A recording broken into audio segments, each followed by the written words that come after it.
Hello everyone, welcome back. तो आज हम पॉलिटी में एमसीक्यू का हमारा दूसरा लेक्चर है।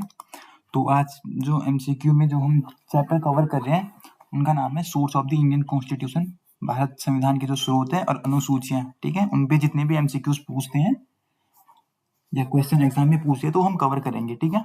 तो हर एग्जाम के लिए रेलिवेंट है।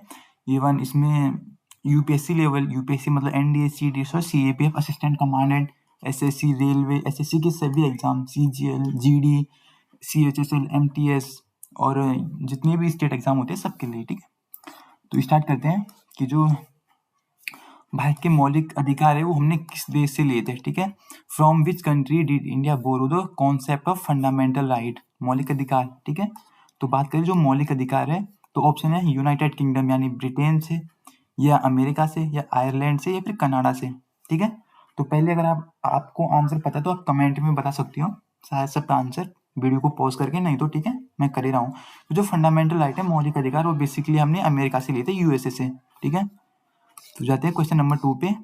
भारत में जो संसदीय शासन प्रणाली है इसको बोलते हैं पार्लियामेंट्री फॉर्म ऑफ गवर्नमेंट, ठीक है। सॉरी। तो ये हमने कौन से देश से लिए थे? ऑप्शन है यूएसए, कनाडा, यूनाइटेड किंगडम और फ्रांस। तो जो पार्लियामेंट्री फॉर्म ऑफ गवर्नमेंट है या पार्लियामेंट्री सिस्टम ऑफ गवर्नमेंट है, संसदीय प्रणाली, वो हमने लिए थे यूके से, ब्रिटेन से लिया था हमने, ठीक है। क्वेश्चन नंबर 3 है कि राज्य के निधि निदेशक होते हैं जो डीपीएसपीज हैं, ठीक है। जो डीपीएसपी है राज्य के निधि निदेशक, ये हमने कहाँ से लिए थे? तो डीपीएसपी हमने लिए थे सॉरी, वो ऑप्शन देख लेते पहले। अमेरिका से, आयरलैंड से, जर्मनी या फ्रांस से। तो ऑप्शन होगा आयरलैंड से हमने डीपीएसपी लिए थे, ठीक है। जो भी राज्य के निधि निदेशक तत्व जो है वो हमने आयरलैंड से लिए थे। क्वेश्चन नंबर 4, संविधान की प्रस्तावना का विचार, the idea of preamble of the Indian constitution has been borrowed from, मतलब बेसिकली पूछ रहा है कि प्रीएम्बल, प्रस्तावना हमने किस देश से लिया था, ठीक है। तो प्रीएम्बल भी हमने बेसिकली वहीं से लिया था। कहाँ आप बताओ? यूएसए, अमेरिका से, या ऑस्ट्रेलिया से, या फिर यूएसएसआर, रशिया से, या फिर कनाडा से। तो जो प्रीएम्बल है बेसिकली हमने अमेरिका से लिया था, यूएसए, अमेरिका से लिया था हमने प्रीएम्बल। भारत की ठीक है, कॉन्करेंट लिस्ट, समवर्ती सूची का हमने कहाँ से लिया था? संविधान की समवर्ती सूची जो है हमने किस देश से लिया था? The concurrent list of the Indian constitution borrowed from USA, Australia, Canada या फिर जर्मनी। तो जो कॉन्करेंट लिस्ट है, समवर्ती सूची, वो हमने ऑस्ट्रेलिया से लिया था, ठीक है। तो क्वेश्चन नंबर 6 पे जाते हैं। जो संविधान संशोधन की प्रक्रिया है, जो हम अपने, जो हमारा कॉन्स्टिट्यूशन है उसको हम अमेंड करते हैं ना, कॉन्स्टिट्यूशन अमेंडमेंट, तो वो हमने कहाँ से लिया था? तो बेसिकली जो हम संविधान संशोधन की प्रक्रिया है वो हमने साउथ अफ्रीका से ली थी। अरे सॉरी, मैंने ऑप्शन पूछे नहीं। तो हाँ, तो आप ऑप्शन सी, साउथ अफ्रीका, सही होगा। नेक्स्ट क्वेश्चन है, the concept of fundamental duties borrowed from, जो मौलिक कर्तव्य है उसकी अवधारणा हमने किस देश से ली थी? ऑप्शन है आयरलैंड, यूएसएसआर, रशिया, कनाडा या फिर यूएसए। तो जो फंडामेंटल ड्यूटीज है, मौलिक कर्तव्य, वो हमने लिए थे यूएसएसआर, रशिया से, ठीक है। ठीक है। Question number 8, the idea of federation with the strong central is borrowed from. Okay. तो मजबूत केंद्र के साथ संघीय प्रणाली का विचार हमने किस देश से लिया था? तो आप पूछोगे पहले ये इसका मतलब क्या है? तो इसका मतलब है बेसिकली ऐसे समझ लो कि हमारे जो सेंट्रल है, जैसे दो होते हैं ना, सेंट्रल और स्टेट लिस्ट। तो हमने सेंट्रल लिस्ट है या फिर जो हमारा केंद्र सरकार है उसके पास ज़्यादा पावर, जैसे मिलिट्री की पावर उसके पास है, ठीक है। या फिर और क्या है, और इम्पोर्टेंट जैसे फॉरेन मतलब जो फॉरेन से रिलेटेड चीज़ें हैं, ठीक है, वो सब उसी के सेंट्रल गवर्नमेंट के हाथ में होती है। तो हमारा जो सेंट्रल जो केंद्र सरकार है वो ज़्यादा स्ट्रॉन्ग है, ठीक है, मतलब बोलने का मतलब यही है। तो ये हमने कहाँ से लिया था? ठीक है, ये हमने लिया था, तो ऑप्शन है कनाडा, यूएसए, ऑस्ट्रेलिया या फिर जर्मनी। तो ऑप्शन है कनाडा से हमने लिया था कि जो जो हमारा सेंट्रल है, जो केंद्र सरकार रहेगी वो ज़्यादा स्ट्रॉन्ग रहेगी, न कि स्टेट सरकार, ठीक है, state government. Question number 9, the method of election of the president of India, ठीक है, जो राष्ट्रपति का इलेक्शन होती है ना, उसकी प्रक्रिया, उसका मेथड हमने किस देश से लिया था? ऑप्शन है यूएसए, आयरलैंड, यूके या फिर कनाडा। तो इसका ऑप्शन है आयरलैंड। इरिश कॉन्स्टिट्यूशन आयरलैंड के संविधान से। Okay, question number 10, rule of law. The concept of rule of law has been taken from. जो रूल, कानून का शासन, या मतलब ऐसे कुछ बोलते हैं इसको हिंदी में, तो ये हमने किस देश से लिया था? ऑप्शन है फ्रांस, यूके, यूएसए या फिर जापान। तो इसका ऑप्शन होगा यूके, ब्रिटेन, ब्रिटिश, उससे लिया था हमने, ब्रिटिश संविधान से, ब्रिटेन से रूल ऑफ लॉ।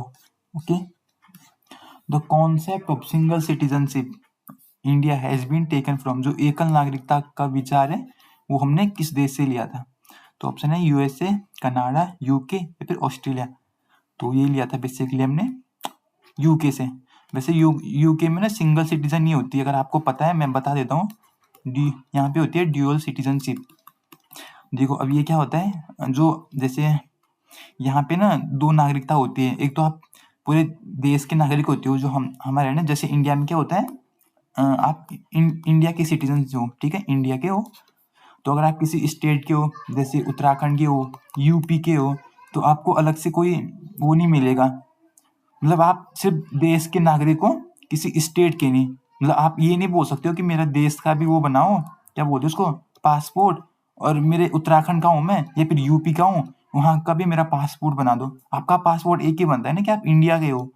जबकि यूएसए में अलग होता है, यूएसए में स्टेट का भी, सेंट्रल का भी बनता है, स्टेट का भी, दोनों का अलग अलग बनता है। मतलब दो, उनके पास दोहरी नागरिकता होती है कि वो देश के नागरिक भी होते हैं और वहाँ के स्टेट का भी उनको वो मिलता है, ठीक है।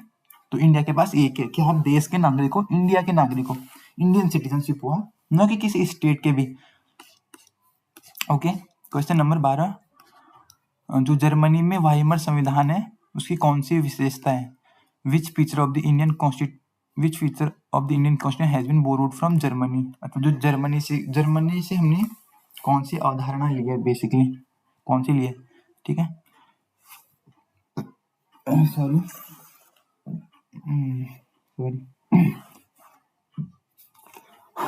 हाँ, तो ऑप्शन है fundamental rights.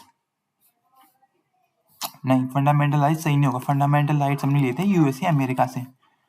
Suspension of fundamental right during emergency, हाँ, तो ये सही ऑप्शन होगा कि जो इमरजेंसी से रिलेटेड जितने भी प्रोविजंस है वो हमने लिए थे जर्मनी से, ठीक है। मतलब जब वो इमरजेंसी लगती है ना, तो उसमें हमारी फंडामेंटल राइट्स खत्म हो जाते हैं, बेसिकली सारे नहीं होते, तो वो तो हम आगे बढ़ेंगे।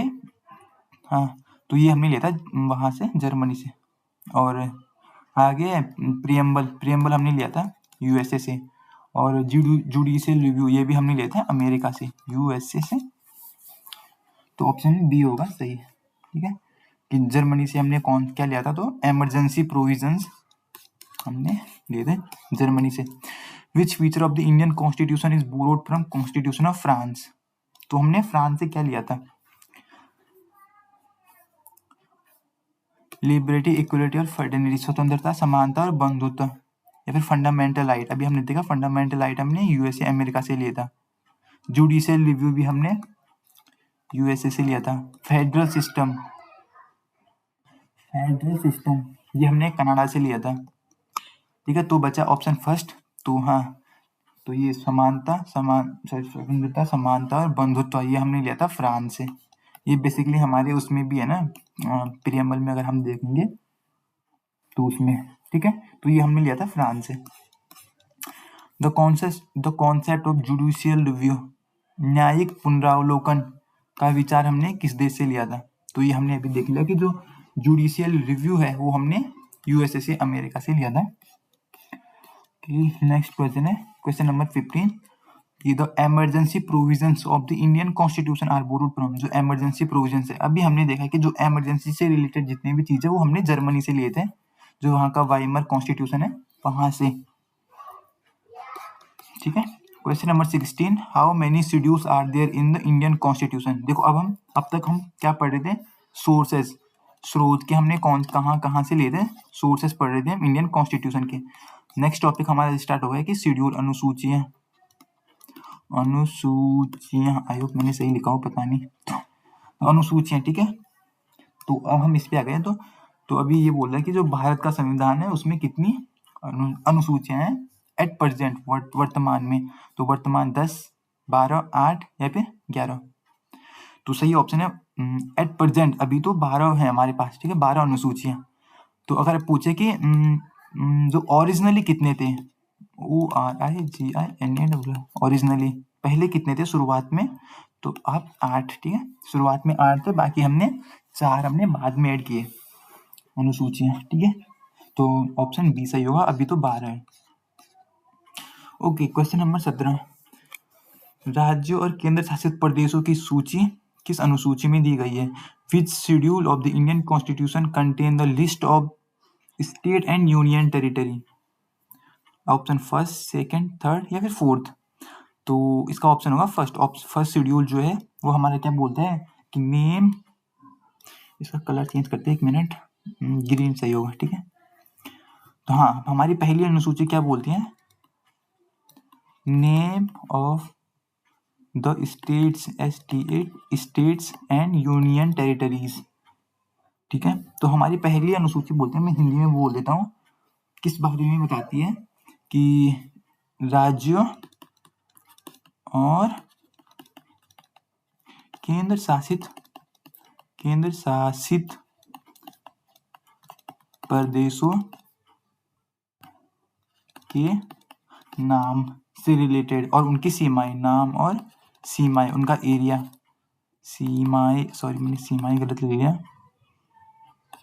सीमाएं। तो राज्य और केंद्र शासित प्रदेशों के नाम और उनकी सीमाएं, अगर मतलब क्वेश्चन ऐसे नहीं, क्वेश्चन वो एक ही वे में पूछेगा कि राज्य और केंद्र शासित प्रदेशों की सूची, मतलब वो घुमा के पूछ सकता है कि कुछ भी, कि फर्स्ट शेड्यूल में क्या है। तो आपको बेसिकली याद रखना है कि फर्स्ट शेड्यूल में राज्य और केंद्र शासित प्रदेशों के नाम और उनके एरियाज कितना है, तो हमारी फर्स्ट शेड्यूल पहली अनुसूची में है, ठीक है। नेक्स्ट क्वेश्चन, क्वेश्चन नंबर 18 पे चलते हैं। Which schedule of the constitution contain the oath and affirmation of the various constitution office?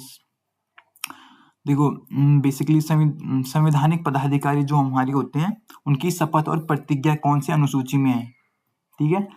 तो जो ओथ एंड अफर्मेशन होती है हमारी शपथ और प्रतिज्ञाएं, वो है, ऑप्शन देखो, थर्ड, सेकंड, फोर्थ या फिर फिफ्थ। तो ऑप्शन होगा फर्स्ट सही, थर्ड शेड्यूल्स। तो अब इसको समझते हैं कि थर्ड शेड्यूल्स तीसरी अनुसूची, इसको हिंदी में लिख लेते हैं, अनुसूची यहाँ पे लिख लेता हूँ मैं, बाकी तीसरी तो अब लिख लेना खुद, चलो लिख लेता हूँ मैं यार, तीसरी अनुसूची। तो हमारी तीसरी अनुसूची में क्या है, इसको देखते हैं पहले। शपथ और घोषणाएं किस किस के, वो देखते हैं। UNI, union and state ministers, जो हमारे राज्य और संघ के, सॉरी मतलब हाँ, केंद्र और राज्य के मंत्री होते हैं, उनकी शपथ, और किस किस के और भी है, ठीक है। Member of parliament and legislature, जो हमारे संसद है और राज्य विधानमंडल, विधानसभा जो है, उनके जो मंत्री होते हैं, उनकी शपथ और घोषणाएं इसमें आती है, ठीक है। मतलब क्वेश्चन ऐसे ही पूछ सकता है कि जो मेंबर ऑफ द पार्लियामेंट है उनकी शपथ और प्रतिज्ञाएं कौन सी अनुसूची में है, या फिर हाँ, घूम के कुछ भी पूछ सकता है। तो आपको हर मतलब याद होना चाहिए किस किस के, union and state minister, member of parliament and state legislature, मतलब संसद और राज्य विधानमंडल के सदस्य, candidate for election of parliament, और जजेस, JUD, जजेस of supreme court and high court, जो सुप्रीम कोर्ट और हाई कोर्ट के जज होते हैं, उनकी शपथ और प्रतिज्ञाएं भी तीसरी अनुसूची में आते हैं। और है CAG, कैग जिसको बोलते हैं, उसकी शपथ और घोषणाएं भी तीसरी अनुसूची में आते हैं। तो इन सारों, ये सारे आते हैं तीसरी अनुसूची में, इनकी शपथ और प्रतिज्ञाएं या घोषणाएं जो भी है, ये तीसरी अनुसूची में आते हैं, ठीक है। नेक्स्ट क्वेश्चन देखते हैं।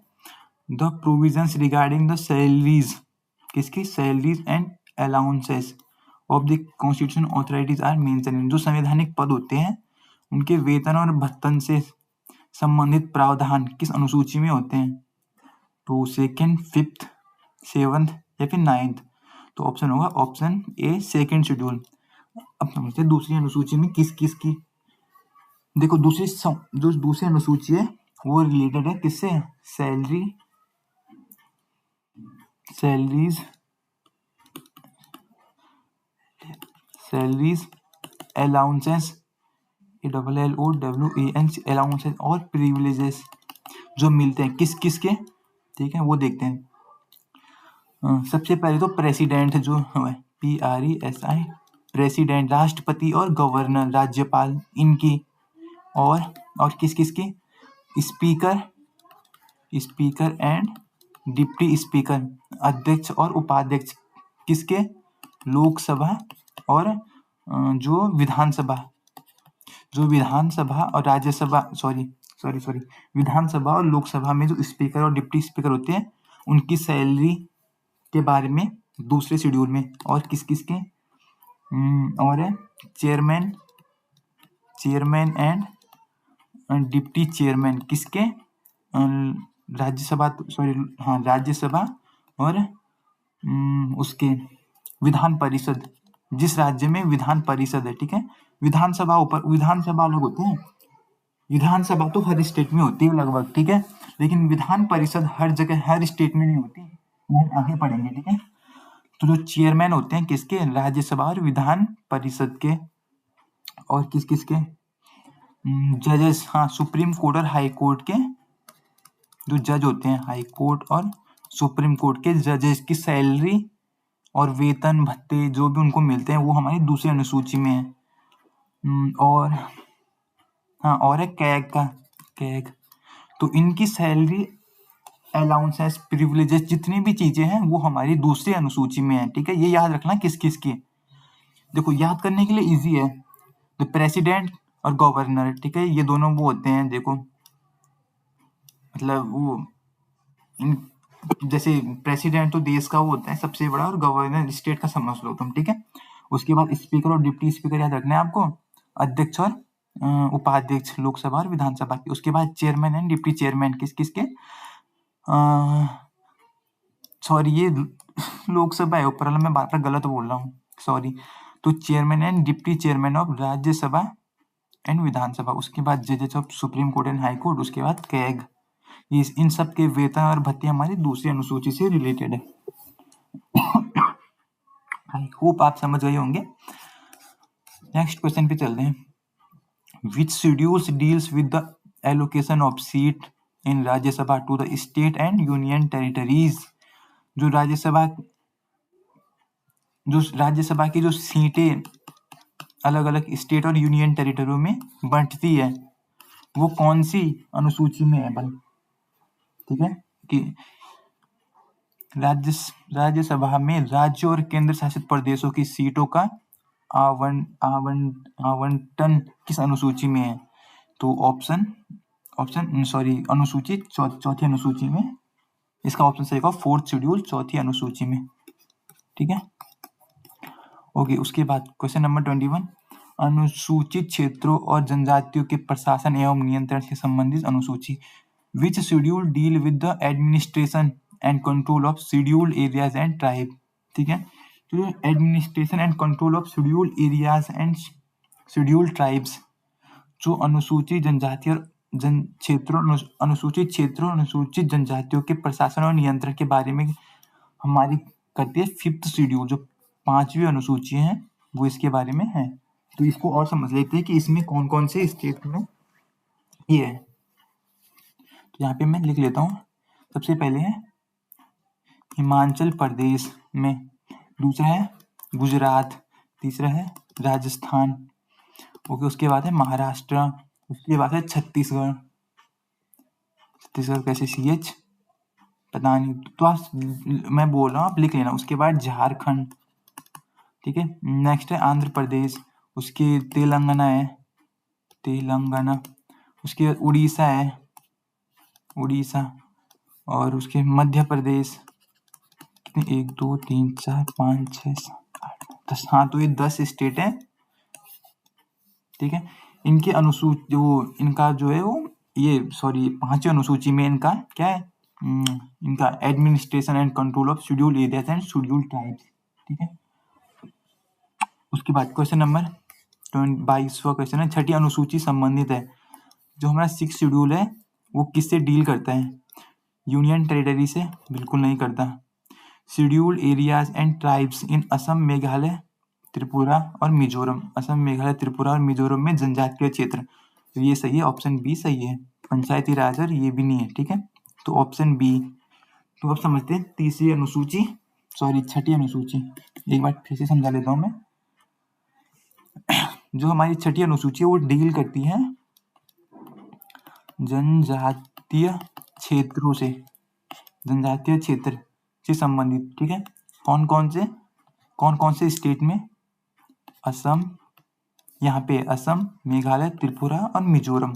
ओनली ये 4 स्टेट है, इनको आप शॉर्टकट में याद रख सकते हो। कैसे? हाँ, ये शॉर्टकट ATM, वैसे M 2 बार है, ठीक है, या फिर 2M भी बोल सकते हो उसको। A से असम, T से त्रिपुरा और 2M मेघालय और मिजोरम। मणिपुर नहीं है, मणिपुर मत करना, मणिपुर इसमें नहीं आता है, ठीक है। इसमें 4 स्टेट है बस, असम, मेघालय, त्रिपुरा, मिजोरम। 2M है, लेकिन 2M में मणिपुर नहीं है। तो इनका जो वो है शेड्यूल्ड ट्राइब्स है, शेड्यूल्ड ट्राइब्स, ये छठी अनुसूची में, ठीक है। इन 4 स्टेट्स का आप याद रख लेना, ठीक है। Which schedule divide power between the union and states? जो शक्तियों का विभाजन है, आपने सुना होगा ना, यूनियन लिस्ट और स्टेट लिस्ट, और एक होती है कॉन्करेंट लिस्ट। तो संघ सूची और राज्य सूची, संघ सूची और राज्य सूची से इनका जो पावर का डिवीजन है वो कौन सी अनुसूची में है? बस, तो हमारी 7th में, ठीक है, ऑप्शन फर्स्ट 7th शेड्यूल में इनका यूनियन लिस्ट और स्टेट लिस्ट का पावर का डिवीजन है। नेक्स्ट क्वेश्चन है, 9वीं अनुसूची संविधान में किस संशोधन से जोड़ी गई? ठीक है, ओके, तो पहले समझते हैं कि 9th शेड्यूल में है क्या। तो 9th शेड्यूल जो है, 9वीं अनुसूची हमारी है लैंड रिफॉर्म से रिलेटेड, REFOR, लैंड रिफॉर्म्स, ठीक है। तो इसमें है क्या, लैंड रिफॉर्म से रिलेटेड है, और ये हमारी जोड़ी गई थी जो फर्स्ट अमेंडमेंट हुआ था 1951 में, ठीक है, तो उसमें ऐड किया था। इसका आंसर होगा B. Okay, which schedule contain the list of officially recognised language? किस अनुसूची में भारत की मान्यता प्राप्त भाषाओं की सूची दी गई है? ठीक है, तो हमारा आंसर होगा 8th शेड्यूल, 8वीं अनुसूची में जो है क्या हमारी ऑफिशियल लैंग्वेजेस है, ठीक है। इसमें ओरिजिनली पहले तो 14 लैंग्वेजेस थी, इसमें 14 भाषाएं थी, लेकिन हम अगर प्रेजेंट टाइम में बात करें तो इसमें 22 भाषाएं हैं।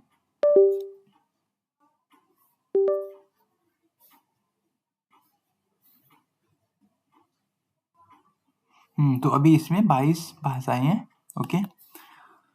तो इसके बारे में थोड़ा और देख लेते हैं। जो एग्जाम में इस 7th नहीं है, 8th schedule, sorry 8th schedule में, सॉरी मैंने 7th बोला क्या, 8वीं अनुसूची में, ठीक है। ये यहाँ से काटे ना, तो पहले तो इसमें 14 थी, लेकिन अभी एट प्रेजेंट इसमें 22 लैंग्वेजेस हैं। तो कौन कौन सी है, तो वो नहीं देखते हम, ऐसे देखते हैं कि कौन कौन सी जुड़ी, ठीक है। तो पहला 21st कॉन्स्टिट्यूशन अमेंडमेंट हुआ था, उसमें हमने जोड़ा था सिंधी को, ठीक है, सिंधी को। 21वां संविधान संशोधन हुआ था, उसमें हमने सिंधी को जोड़ा था। 21वां संविधान संशोधन कब?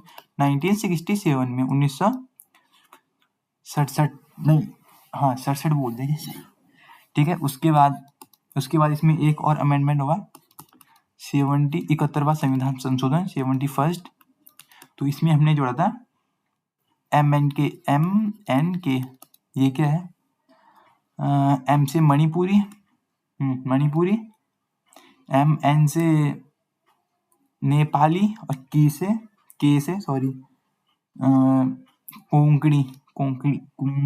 कोंकणी मतलब, हाँ ठीक। तो ये 71वां संविधान संशोधन में हमने जोड़ा। फिर एक और अमेंडमेंट हुआ 92वें संविधान संशोधन, इसमें हमने 4 जोड़े थे, MSBD से, इसको याद रख सकते हो। M से मैथिली, MC मैथिली, S से संथाली, S से संथाली, B से बोडो और D से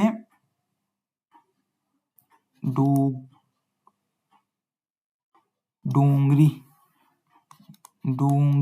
ठीक है, तो ये उसके बाद इसमें एक और अमेंडमेंट होगा जो 96 96 संविधान, जिसमें हमने नाम बदला, उड़िया का नाम बदलकर ओडिया कर लिया। ठीक है, वही। तो ये यहाँ से 8वीं अनुसूची से क्वेश्चन पूछ सकते हैं, तो आप लिख लेना। ठीक है, the 12th schedule of the constitution, 12वीं अनुसूची जो है वो किससे रिलेटेड है? तो 12वीं ऑप्शन देखते हैं, ए नगर पालिका, बी पंचायत, सी सहकारी समिति कोऑपरेटिव सोसाइटीज, या फिर शेड्यूल ट्राइब्स। तो 12वीं अनुसूची हमारी है नगर पालिका, म्यूनसिपैलिटीज, अर्बन लोकल बॉडीज, जो शहर में होती है ना नगर पालिका, गांव में पंचायत होती है। तो इसका ऑप्शन होगा ए नगर पालिका से related. The 12th schedule was added by, जो 12वीं अनुसूची है वो संविधान में किस संशोधन द्वारा जोड़ी गई थी? ठीक है, तो जो 12वीं अनुसूची है नगर पालिका वो जोड़ी गई थी 74वें संविधान संशोधन जो हुआ था 1992 में। ठीक है, और 73 में हमने जोड़ा था पंचायत, कौन सी 11वीं अनुसूची में, वो आगे होगा शायद। How many languages are include the 8th schedule, तो जो भारत के संविधान में 8वीं अनुसूची है उसमें कुल कितनी भाषाएं हैं? तो अभी उसमें 12 भाषाएं हैं। और अगर पूछेगा कि ओरिजिनली पहले कितनी भाषाएं थी, तो आपको याद रखना है अभी तो 22 है, सॉरी पहले 14 थी। भारतीय संविधान की 10वीं अनुसूची किससे रिलेटेड है? ठीक है, तो 10वीं पंचायती राज नहीं, ये तो 11वीं से है। ठीक है, एंटी डिफेक्शन लॉ, म्यूनसिपैलिटीज तो 12वीं से है, और tribal of the north east ये भी नहीं है। तो एक ही ऑप्शन बचा एंटी डिफेक्शन लॉ, दल बदल विरोध कानून। ठीक है, और ये कब जोड़ा था हमने? जो 92 संविधान संशोधन हुआ था उसमें जोड़ा था। कब? 1985 में। 1985 में जो संविधान संशोधन उसमें ये जोड़ा गया था। तो ऑप्शन बी सही होगा। संविधान की 10वीं अनुसूची कब जोड़ी गई थी? हाँ, तो 10वीं अनुसूची मैंने अभी पढ़ा है ना, एंटी डिफेक्शन लॉ, दल बदल विरोध कानून जो है उसमें। तो ये 1985 में, जो कौन सा 92 संविधान संशोधन में। ऑप्शन बी सही है। पंचायती राज संस्थाओं के कार्यों की सूची किस अनुसूची में, जो पंचायती राज से रिलेटेड है? ठीक है, तो हमारा 11वीं अनुसूची में पंचायती रिलेटेड है। और कब? हाँ, 11 शेड्यूल 11वीं अनुसूची में। और इसको कब ऐड किया गया था? 73वां संविधान संशोधन 1992 में। ठीक है, लैपटॉप का चार्ज भी खत्म होने वाला है, तो जल्दी से फिनिश करते हैं। कुछ 2 ही क्वेश्चन बचे हैं। तो 92 संविधान संशोधन 2003 में हुआ था, उसमें कौन सी भाषाएं जोड़ी गई थी? ओके, तो मैंने ऊपर बताया था कि उसमें हमने 4 जोड़ी थी, मैंने शॉर्टकट ही बताया था, MSBD और MS दोनों। MS का है मैथिली, संथाली, B से बोडो, D से डोगरी। तो ऑप्शन बी बचा, ऑप्शन बी सही है। ठीक है, मणिपुरी, नेपाली, सिंथली, कोंकणी ये नहीं है, कश्मीरी नहीं है, भोजपुरी ये सब नहीं है। ठीक है, तो ऑप्शन बी बचा हमारा। ठीक है, नेक्स्ट क्वेश्चन है, द 11th शेड्यूल, जो 11वीं अनुसूची है पंचायत से रिलेटेड, वो हमने कब जोड़ी थी? जो 73वां संविधान संशोधन हुआ था 1992 में, उसमें हमने जोड़ा था। ठीक है, तो ये किससे रिलेटेड है? पंचायत से रिलेटेड। ठीक है, तो आज का चैप्टर खत्म। उसके बाद हमारा नेक्स्ट टॉपिक जो होगा वो होगा प्रियम्बल से रिलेटेड। ठीक है, तो आज के लिए इतना ही। Thank you so much. और कमेंट कर दीजिए कि मैं एक ही लैंग्वेज में, या हिंदी में पढ़ाऊँ या इंग्लिश में पढ़ाऊँ, या फिर पूरा चैप्टर आपको पढ़ाऊँ, MCQs बाद में कराना है। तो कुछ भी हो, तो मतलब डाउट या फिर कुछ सजेशन, तो आप कमेंट में बता सकते हैं। Thank you.